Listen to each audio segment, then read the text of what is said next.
Good evening everyone! So itong vlog na to ay sa pagluluto ko ng chicken puchero. So we have mantika and luya. Siyempre kailangan natin ng luya, lalo na pag manok ang niluluto. Fry natin yan. Gisa-gisa siyempre, and of course, I have added garlic or yung bawang. And yung kamatis, dapat sibuyas muna pero nakalimutan ko. So yan.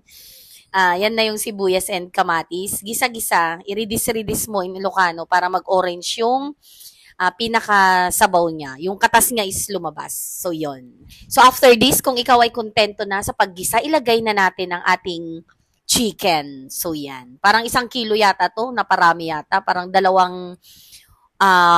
ulam na namin ito kasi 3 lang naman kaming kakain. At heto na, taran! So, yung mamasitas na lagi kong nilalagay pampalasa. Dagdagan natin ng pampalasa ulit. Heto yung mga durog na paminta.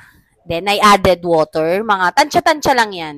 Mga 2 cups of water siguro. Pakuluin natin. Then, kung nakikita mo at nararamdaman mong luto na yung chicken, idagdag na natin yung patatas, carrots, and yung saging pampatamis. And I added Del Monte soy sauce. Itong nabili ko na available pa is yung Filipino style. Pakuluin natin ng pakuluin hanggang malambot. Lumambot yung mga vegetables. Heto na yung bitsquelas. Bitsuelas. Last is yung repolyo. So, yan. Baguio Pechay. May siling haba pala yan, guys, ha?